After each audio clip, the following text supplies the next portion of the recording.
ale kekeke ame kata awɔ anya be miaƒetɔ Yesu Kristo va be yaɖemi. Aleke wòwɔ anya be eto kume va agbeme mahã. Ŋutinya sia tso Petro ŋuti afia mi ale si ke wòdzɔe. Dzraɖo, kpɔ nɔnɔmetata siawo eye anya ale si ke wòdzɔe. Nenye be ese gbeɖiɖi tɔxɛ sia, ekema nàtrɔ axa bubu. Nɔnɔmetata 13, akaɖi la kple gbeɖiɖi si tso dziƒo. Saul enye Yudatɔwo ƒe kplɔla yi ke ti Kristotɔwo yome ŋutɔŋutɔ. Enɔ anyi hafi woƒu kpe Stefano. Eya nye ame si ƒe afɔnuwo tsɔ woƒe awu ʋlayawo da ɖo hafi wui. Gbe ɖeka la, egati Kristotɔwo yina ɖe Damaskus be yalé wo be woawu wo. Esime wònɔ nu yiyim la, enumake nane dzɔ le mɔa dzi. Akaɖi bibi sesẽ aɖe ɖiɖi tso dziƒo ɖe edzi eye wòƒoe ƒu anyi. Gbeɖiɖi aɖe ɖi tso dziƒo gblɔ bena, Saul, Saul, nu ka ta nèle yonyeme tim? Ebia be, ame kae nènye, Aƒetɔ? Gbeɖiɖi la gblɔ be, enye nye Yesu Kristo ame yi ke yome tim nèle. Ame siwo nɔa eŋuti la se gbeɖiɖia, gake womenya ame si le nu ƒom o. Saul magate ŋu akpɔ naneke o, eya ta ame yiwo ke nɔ eŋuti la kplɔe yi ɖe Damasko. Nɔnɔmetata 14, Saul ŋkuagbatɔ kple Ananias. Ŋkeke 3 sɔŋ Saul megakpɔa nu eye megaɖua nu hã o. Mawu dɔ ŋutsu aɖe si ŋkɔe nye Ananias ɖe egbɔ be wòava do gbe ɖa kpakplii. Anania nya nyuie be Saul la Kristotɔwo yometila wònye, eya ta evɔ̃ be yeayi. Gake Mawu ƒo nu nɛ tso ale si ke wòɖoe be yeatrɔ Saul la ŋuti. Anania gblɔ na Saul bena, Yesu Kristo si ke nèkpɔ le mɔa dzi la dɔm ɖe gbɔwò. Egblɔ nam be mado gbe ɖa kpakplo be nàgakpɔ nu. Saul lɔ̃ ɖe edzi eye wòdo gbe ɖa kplii eye eƒe ŋkuwo ʋu.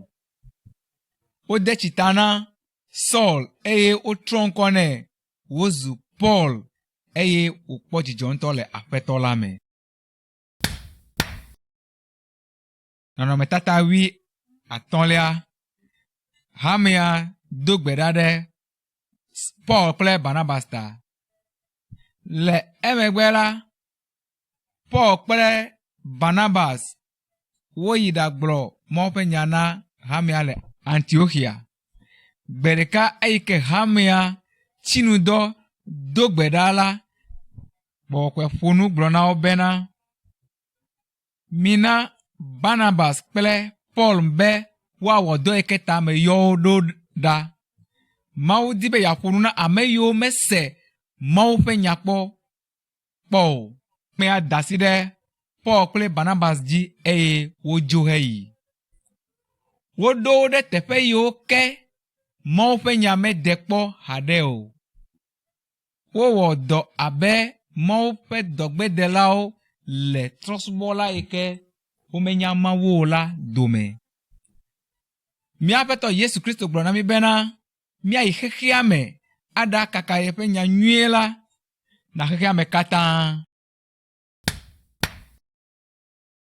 Nɔnɔmetata 16, Paul fia nu tso Yesu Kristo ŋuti. Paulo kple Barnabas woyi ɖe duwo kple kɔƒewo me eye woƒo nu tso míaƒetɔ Yesu Kristo ŋuti na Yudatɔwo kple trɔ̃subɔla maxɔ Yesu dzi sewo. Wogblɔ na wo bena Mawu yi ke nye mía fofo Yudatɔwo ƒe Mawu la wɔwo wonye dukɔ gãwo. Ena nufiala gãwo kple kplɔla gãwo. Ofia nuwo tso ŋutsu aɖe yi ke xɔ ŋkɔ yi ke ava ɖe wo gbe ɖeka la ŋuti. Eya nye Yesu Kristo yi ke ŋuti mi le nu ƒom na mi tso egbe ya. Eyi ke wòva la, ameawo wui elabena womenyae be eya nye yewo ƒe ɖela la o. Gake la, wofɔe tso ame kukuwo dome le ŋkeke 3 gbe. Fifi la, ele dziƒo le fofoa ƒe nuɖusime eye wònɔa kuku ɖem ɖe mía ta gbe sia gbe. Fia ame sia ame yi ke axɔ edzi se la, axɔ edzi se eye wòaka ɖe edzi la, akpɔ xɔxɔ. Ke ame yiwo ke nya ya aɖi kokoe na la, wòaku. Ame geɖewo xɔ nya si ke nye nya yi ke tso Mawu gbɔ la dzi se eye wotsɔ woƒe agbewo na Mawu. Paulo kple Barnabas woɖo hame geɖewo anyi. Nɔnɔmetata 17. Paulo ƒe ŋutega tso ŋutsu la ŋu. Le ƒe aɖewo megbe la, Paulo yi ɖasra hameawo kpɔ. Eya kple xɔlã di vevie be yewoava kaka Mawu ƒe nya le Betania hã. Gake gbɔgbɔ kɔkɔe la ɖo asi wo dzi be womagayi o. Eya ta womeganya afi si ke woayi o. Gbe ɖeka zã me la, Paulo kpɔ ŋutega. Ekpɔ ŋutsu aɖe tso Makedonia nyigba dzi. Ŋutsu la gblɔ na Paul bena, va Makedonia eye nakpe ɖe míawo hã ŋuti. Enumake Paulo nya bena Mawu ɖoe na wo be yewoayi Makedonia. Mawu afia mɔ ame yiwo katã di be yewoadze míaƒe tɔ Yesu Kristo yiwo me. Ya aɖewo yi la, eƒo nu na mi to drɔ̃e kukuwo me. Gake godoo la, efia mɔ mi to eƒe nya la me. Nɔnɔmetata 18. Paul kple Silas le anyigba ʋuʋu la me. Paul kplɔ exɔlã Silas eye wotso Makedonia ƒu la. Le afi ma wofia ameawo Yesu Kristo. Ameawo ɖe xɔe se, gake ameawo ɖe kpɔ dziku ɖe nya la ŋuti. Ŋutasetɔwo ƒo Paulo kple Silas vevie eye wotsɔ wo de gaxɔ me. Le zã ma me la, Paulo kple Silas wodo gbe ɖa eye wodzi ha. Enumake anyigba ʋuʋu, gaxɔa ƒe ʋɔtruwo nye kpo eye kɔsɔkɔsɔawo tso le wo ŋuti. Gaxɔdzikpɔla bu xa be gaxɔa me nɔlawo katã asi. Evɔ ŋutɔŋutɔ ale be eɖoe be yeawu ye ɖokui. Enyae bena nenye be ame yawo si la, ekema woalé yi ɖe wo nu. Gake Paul do ɣli gblɔ nɛ bena megavɔ̃, míawo katã míele afi sia. Gaxɔdzikpɔla bia akaɖi eye wòʋu du ge ɖe eme bia wo bena, Aƒetɔ wo nu ka ma wɔ be makpɔ ɖeɖe? Paulo gblɔ nɛ bena xɔ Aƒetɔ Yesu Kristo dzi se, ekema akpɔ ɖeɖe kple wò aƒe blibo la. Gaxɔdzikpɔla ƒometɔwo katã xɔ Yesu Kristo abe woƒe aƒetɔ kple ɖela ene eye wonɔ agbe dzidzɔtɔe. Nɔnɔmetata 19. Paul kple vɔsamlekpui na Mawu manyamanya la. Le Atena ƒe tɔxɔdu gã me la, ameawo subɔ Mawu vovovowo. Atenia ŋutsuwo di be yewoanya nu yi tututu. Paulo nɔ fafiam, eya ta egblɔ na wo bena Ateniatɔwo menya vevie bena miete ŋu subɔna. Esime mezɔ to miaƒe tɔxɔdua me la, mekpɔ vɔsamlekpui yi ke wowɔ ɖe Mawu manyamanya ɖe ƒe ŋkɔ me. Medi be magblɔ nya na mi tso Mawu ya ke mienya o la ŋuti na mi. Paulo gblɔ nya tso Mawu ŋusẽkatãtɔ yi ke wɔ xexe ya me la ŋuti na wo. Egblɔ na wo bena Mawu ya la, wometsɔ sika, klosalo alo anyi wɔe o.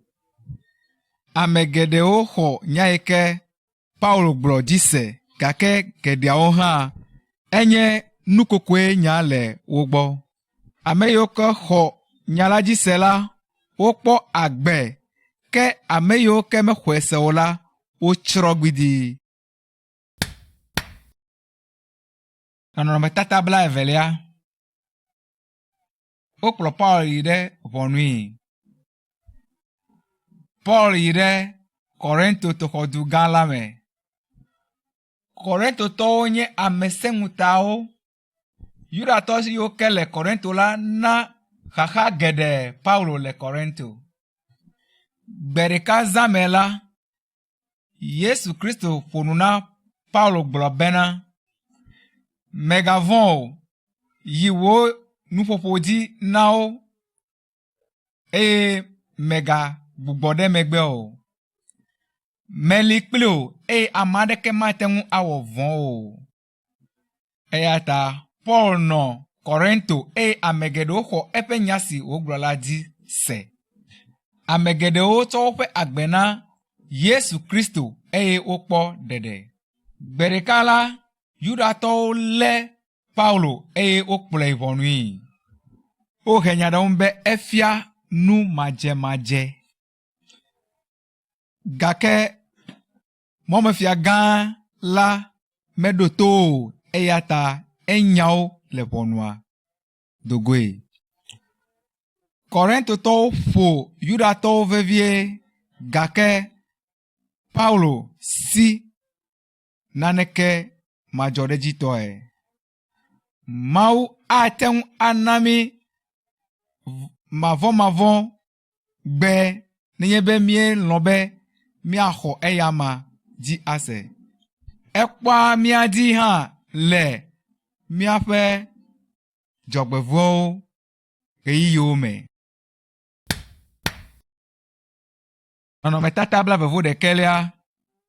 Asrafo ɖe Paul tso Yudatɔwo ƒe asi me. Paul yi eƒe mɔzɔzɔ dzi yia eƒe hameawo gbɔ le dukɔ geɖewo me. Ame geɖeawo de se nɛ be ne wòagayi ɖe Yerusalem o. Wonya bena Yudatɔwo ɖoe kplikpa be yewoawui. Gake Paul gblɔ be mele klalo be maku na Yesu Kristo. Esime wu eƒe dɔwɔwɔ nu la, egbugbɔ yi ɖe Yerusalem. Le Yerusalem la, wogadze edzi ake. Wodi vevie be woawui, gake wogaɖee ake. Paul tsitre ɖe asrafowo ƒe nɔƒe, eye wogblɔ ale si ke wòtrɔ zu kristotɔ akuakua la na wo. Gake ɖeko wodo ɣli ta be miwui. Yudatɔwo di be yewoagawui ake, gake asrafoawo kpɔ eta. Nɔnɔmetata 22. Paulo gblɔ Mawu ƒe nya na fiawo. Paul nɔ gaxɔ me ƒe 2 sɔŋ. Le ɣeyiɣiawo katã la, Yudatɔwo di be yewoawui. Gbe ɖeka la, Yesu Kristo ɖe eɖokui fie, eye wòde dziƒo nɛ. Wokplɔ Paulo va fia Agripa gbɔ, si ke nye Yudatɔwo ƒe fia. Gake Paulo mevɔ̃ be yeadogo fia la o. Etsitre vɔvɔmanɔmetɔe, eye wòƒo nu tso Kristo ŋuti na fia la. Fia Agripa di vevie be yeaxɔ Yesu Kristo. Enyae nyuie bena Paulo mewɔ nu vɔ̃ aɖeke yi ke dze na eku o.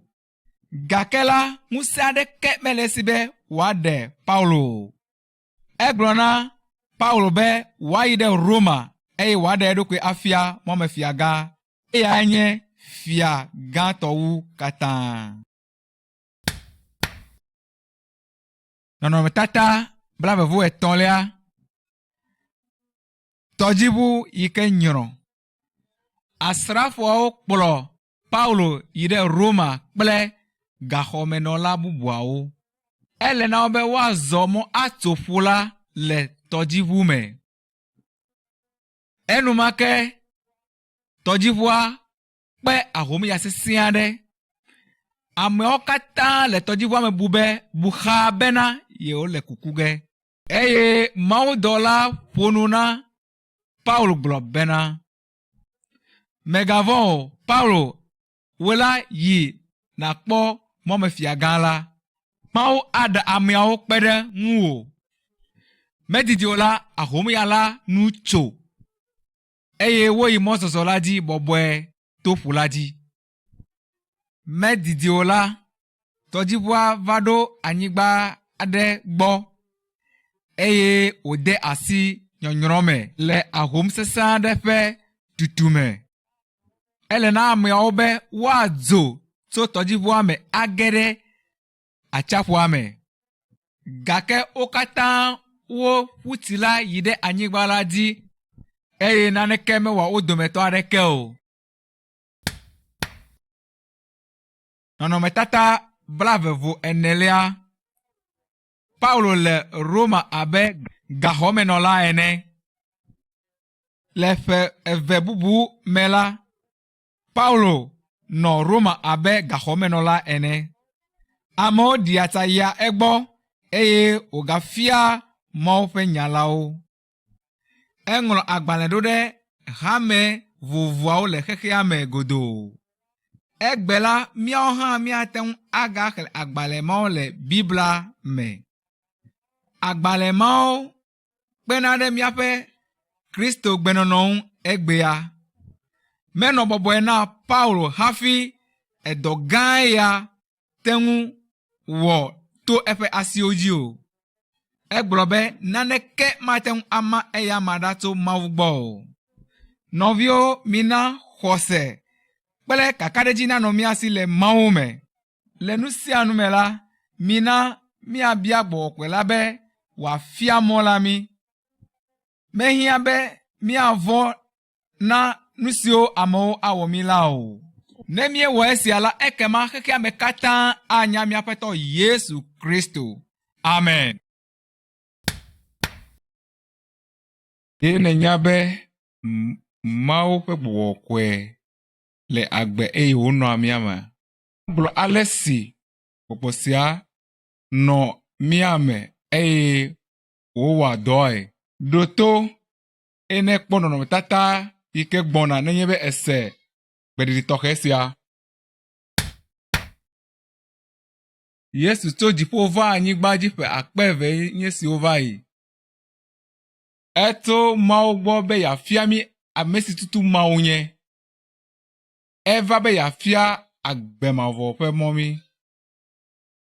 Yesu manɔme la, míaƒe luʋɔwo nye nukuku. Míetrɔ megbe de Mawu. Yesu va be yeagbugbɔ mí ayi ɖe Mawu gbɔe. Gake ŋutasẽlawo wui eye woklẽ ɖe atitsoga ŋuti. Gake efɔ tso ame kukuwo dome le ŋkeke 3 gbe. Ame geɖewo kpɔe eyi me ke wòfɔ tso ame kukuwo dome. Wo hã ate ŋu axɔ ŋusẽ nenye be gbɔgbɔkɔe la va dzi o. Eye ate ŋu ayi ɖe xexea me ƒe akpa sia akpa aɖe gbeƒã Mawu ƒe nya, Mawu Kristo ƒe nya na amewo katã. Eye wotsɔe yi ɖe dziƒo. Gbe ɖeka la agatrɔ ava abe ale si ke wokɔe yi dziƒo ene. Nɔnɔmetata 2. Gbɔgbɔkɔe va abe dzo ene. Le ŋkekewo megbe si Yesu yi dziƒo la, eyomedzelawo katã nɔ xɔ ɖeka me. Nɔnɔmetata sia fia ale si gbɔgbɔkɔe va dze wo dzi la. Enumake gbeɖi sesẽ aɖe tso dziƒo abe yaƒoƒo sesẽ aɖe ene. Ameawo kpɔ nane abe zobibi ƒe aɖewo ene. Ekaka eye wòdze amewo katã dzi. Eye wo katã yɔ fũu kple Mawu ƒe gbɔgbɔkɔe la. Abe ale si Yesu do ŋugbee na wo ene. Woxɔ ŋusẽ eye wote ŋu ƒo nu le gbe bubu vovovowo me. Nɔnɔmetata 3. Petro ƒo nu na eƒe amewo. Yesu yomedzela amawo nɔ Yerusalem du gã la me. Ame geɖewo nɔ Yerusalem ɣe ma ɣi me ɖe ŋkeke tɔxɛ aɖe ɖuɖu ta. Esime Yesu yomedzelawo xɔ gbɔgbɔ ƒe ŋusẽ la, woƒo nu le gbe vovovo me na ameawo. Wogblɔ ale si Yesu ku eye wogafɔ la na wo. Petro, ameawo nunɔla, to eye wogblɔ na wo bena, nu si miekpɔ eye miese la enye nunana tso Mawu gbɔ. Mia dome ame sia ame si se esia la natrɔ tso eƒe nu vɔ̃wo gbɔ, eye woade mawutsi ta na mi le míaƒe Aƒetɔ Yesu Kristo ƒe ŋkɔ me, ale bena woatsɔ miaƒe nu vɔ̃wo ake mi, eye miawo hã miaxɔ gbɔgbɔkɔe abe nunana ene, abe ale si miawo hã miexɔe ene. Ame geɖewo xɔ Petro ƒe nya la dzi se eye wode mawutsi ta na wo. Eya nye dzesi si ke fia woƒe nu vɔ̃wo ƒe ɖeɖe ɖa. Emegbe woxɔ Mawu ƒe gbɔgbɔkɔe la eye woda akpe na Mawu. Nɔnɔmetata enelia, Kristo ƒe ameƒome la. Ame yiwo katã xɔ Mawu ƒe gbɔgbɔkɔe la nɔ ƒuƒoƒe ɖeka me eye wonɔ anyi abe ƒome ɖeka ene. Woyɔa wo hã abe sɔlemeha ɖeka. Woma susuwo, ga kple woƒe nunɔamesiwo. Gbe sia gbe la, woda akpe na Mawu, doa Mawu ƒe ŋkɔ ɖe dzi eye wodoa gbe ɖa ɖekae. Ɣe aɖewo ɣi la, woɖua nu ɖekae. Wowɔ esiawo tsɔ ɖoa ŋku míaƒe Aƒetɔ Yesu Kristo ƒe nuɖuɖu mamlɛ si ke wòna wo la dzi. Míawo hã ele be míawɔ esia be míatsɔ aɖo ŋku míaƒe Aƒetɔ Yesu Kristo dzi. Abolo si wòma la ɖoa ŋku Yesu Kristo ƒe ŋutilã dzi na mí. Eye wain la ɖoa ŋku eƒe ʋu si wòna ɖe mía ta la dzi. Bafa ɖe ƒe dɔyɔyɔ kpɔkpɔ. Gbe ɖeka la, Petro kple Yohanes woyi Mawu ƒe aƒe me be yewoado gbe ɖa. Le mɔ aɖe nu si woyɔna be agbo nyuie la nu nɔa nu biam. Ŋutsu sia mezɔ kpɔ le eƒe agbe me o. Ebia Petro kple Yohanes be woana ga ye, gake wogblɔ nɛ be sika kple klosalo mele mía si o, gake nu si le mía si la, eyae míana o, tsitre eye nàzɔ azɔlĩ. Peter lé ŋutsua ƒe alɔnu tsitre eye ŋutsu sia kpɔ zɔzɔ. Ekpɔ gbedada blibo eye Mawu ƒe gbɔgbɔkɔe yɔe taŋtaŋ. Exɔ míaƒe Aƒetɔ Yesu Kristo dzi se enumake abe eƒe ɖela ene. Nu si wòkpɔ tso Mawu gbɔ la xɔ asi nɛ wu ga yi ke wòbia. Eyi Mawu ƒe aƒe la me eye wònɔ Mawu kafum ɣeawo katã ɣi. Nɔnɔmetata adelia, Petro kple alakpatɔwo. Anania kple srɔ̃a Safira wodzra anyigba aɖe. Woɖoe be yewoatsɔ ga la katã ana Mawu ƒe dɔwɔwɔ. Gake le nuwu la, wokɔ ga ƒe akpa ɖe na eye wotsɔ akpa ɖe na wo ɖokuiwo. Gake egblɔ na Petro be ema nye ga la katã ye kpɔ tso anyigba dzadzra la me. Petro nyanu yi ke wònye la mexɔ edzi se o. Egblɔ nɛ bena meka aʋatso nam o, gake eka aʋatso na gbogbo la. Enumake Anania mu dze anyigba eye wòku. Ɖekakpuivi aɖewo tsɔ eƒe kukua la eye wova yi ɖi enumake. Medidi o la, esrɔ̃a Safira hã va. Menya naneke si ke dzɔ ɖe srɔ̃a ŋutsua dzi o. Eya hã gaka aʋatso abe srɔ̃a ŋutsua ke ene. Eya hã mu dze anyigba eye ke Petro gagblɔ enya ma ke yi ke wògblɔ na ŋutsua. Nɔviwo medze be mianye alakpatɔ o. Ele be miagblɔ nya teƒe la ɣe sia ɣi. Ɖo ŋku dzi be miate ŋu ada alakpa ne amegbetɔwo gake la mate ŋu ada alakpa ne Mawu o. Nɔnɔmetata adrelia wowu Stefano. Stefano enye sɔlimeha kplɔla yi ke kpe ɖe ame dahewo ŋuti. Eƒoa nu dzideƒotɔe eye wogblɔa nyateƒe la ɣe sia ɣi. Nenye be ebe yeaƒo nu na Yudatɔwo la tso Yesu ŋuti la, egblɔa nyateƒe la. Gbe ɖeka la, wokplɔe ʋɔnui eye wodi be yewoadrɔ̃ ʋɔnui. Wohe nya ɖe ŋu be egblɔ nya madzɔmadzɔ ɖe gbɔgbɔkɔe la ŋuti. Wokplɔe ʋɔnui gake eɖe eɖokui nu vɔvɔmanɔmetɔe. Nyae bena Mawu ƒe gbɔgbɔ le eme. Stefano ɖo ŋku dzi na wo be woawoe wu Yesu Kristo. Yudatɔwo kpɔ dziku ɖe eŋuti le nya yi ke wògblɔ ta. Wodi mɔnu bubuwo eye wowui. Wotsɔ woƒe awuʋlayawo da ɖe ɖekakpuivi aɖe ƒe afɔnu si woyɔna be Saulo. Le nuwo la, Stefano do gbe ɖa gblɔ na Mawu be Aƒetɔ xɔ nye gbɔgbɔ la eye nàtsɔ woƒe nu vɔ̃wo ke wo elabena womenya nu si wɔm wole la o. Mawu ƒe gbɔgbɔ medzona le xɔsetɔwo gbɔ nenye be eku va wo dzi hã o. Nɔnɔmetata enyilia, Etiopia mɔzɔla la. Filipo enye mɔnyakakadɔgbedela eye wogblɔa míaƒetɔ Yesu Kristo ŋutinya na amewo. Egblɔ Mawu ƒe nya na amewo le keke Samaria kekeake hã. Gbe ɖeka la, Mawu gblɔ nɛ be wòadze mɔ aɖe dzi. Le mɔa dzi la, edo go ŋutsu tɔxɛ aɖe si tso Etiopia. Enɔ Isaya ƒe agbalẽ xlẽm tso subɔla fukpela la ŋuti. Gake mese nu si xlẽm wòle la gɔme o. Gbɔgbɔkɔe la gblɔ na Filipo be wòayi ɖe ŋutsu la gbɔ abiae be nu si ke xlẽm wòle ese gɔme mahã.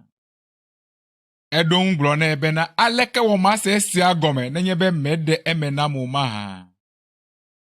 Filipo te ɖe eŋu eye wòɖe agbalẽ la gɔme nɛ. Egblɔ nɛ bena woŋlɔ agbalẽ la tso Yesu Kristo ŋuti. Eye wonɔ mɔ zɔm la, Filipo gblɔ nɛ be ele be woade mawutsi ta nɛ hafi wòate ŋu ate ɖe míaƒetɔ Yesu Kristo ŋuti kpokpli.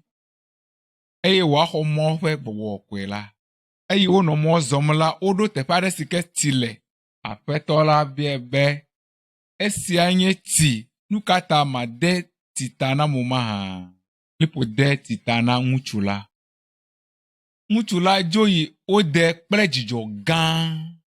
Eye míaƒetɔ Yesu Kristo ƒe nyanyui la dze kakaka gɔme le dukɔ ma me. Nɔnɔmetata 9, Petro ƒe ŋutegakpɔkpɔ tso lãwo ŋuti.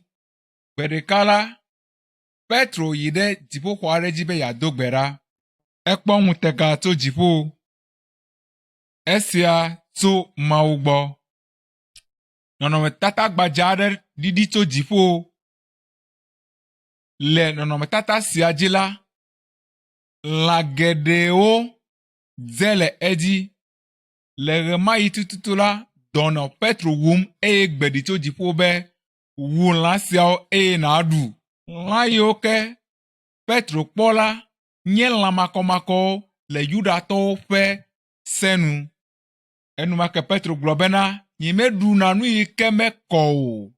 Ke gbe la gblɔ be megayɔ nu siwo ke mewɔ be wonye nu makɔmakɔwo o. Ŋutega sia dzene zi gbɔ zi 3 sɔŋ. Eye nɔnɔmetata sia gbugbɔ dzo yi ɖe dziƒo. Nɔnɔmetata 10, Petro kple Romatɔwo. Esime Petro dzidzɔ gbedodoɖa tete la, ame etɔ̃ aɖewo va dii. Wotso du bubu me eye Cornelius nye ame yi ke dɔ wo ɖa. Ekpɔ Mawu dɔla si ke ɖe eɖokui fiae. Cornelius enye ame yi ke xɔ Mawu dzi se eye wòdoa gbe ɖa gbe sia gbegbe. Ke eya menye Yudatɔ o, gake Romatɔ wònye. Gake Mawu ɖe fia Peter le ŋutega me be ƒome aɖeke meli ke ŋuti mekɔ o. Eya ta Peter kplɔ ameawo ɖo yi ɖe Cornelius ƒe aƒe me. Enumake yi ke Cornelius kpɔ Petro la, edze klo eye wòdi be yeasubɔe. Gake Petro gblɔ nɛ bena, tsitre, elabena nye hã amegbetɔ ko menye abe wò ene. Kplɔ nu yi ko ta nèɖo amewo ɖe gbɔnye ɖa nam. Cornelia ɖe ale yi ke mawudɔla ɖe ɖokui fie la nɛ. Petro gblɔ míaƒe Tɔ Yesu Kristo ŋutinya nɛ eye wòɖe fiae. Cornelia kple eƒe aƒemetɔwo katã kpɔ dzidzɔ le Yesu Kristo ƒe nya la sese ŋuti eye wo katã woxɔ Yesu Kristo woƒe aƒetɔ kple ɖela ene. Mawu ƒe bɔbɔkpe la dze wo dzi eye woyɔ tantaŋ kple gbɔgbɔ sia. Mawu lɔ̃ amewo katã, eɖanye ameyibɔwo, yevuwo, Indiatɔwo, Hausatɔwo la. Mawu hã mekpɔ míaƒe ŋutigbalẽ ƒe dzedzeme alo gbegbɔgblɔ yi ke míegblɔna o. Eƒe didi koe nye be míaxɔ yi dzi ase eye míaɖo ŋu ɖe ye ŋu ɣeawo katã yi. Nɔnɔmetata 11. Petro le gaxɔ me. Heroda fia la ze kristotɔwo yometiti gɔme. Ewu Mawu ƒe dɔla Yakobo eye wòde Petro gaxɔ me. Gbe ɖeka zã me la, Petro nɔ alɔ̃ dɔm gake wode gae ɖe gaxɔdzikpɔla eve dome.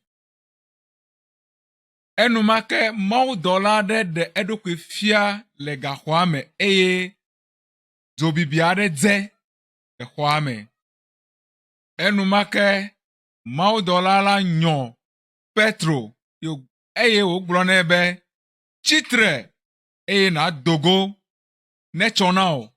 Enumake kɔsɔkɔsawo nye kpo le Petro ƒe asiwo ŋuti. Gaxɔa ƒe ʋɔtruwo hã ʋu eye ame aɖeke mekpɔ wo. Eye mawudɔlawo ʋu le Petro gbɔ.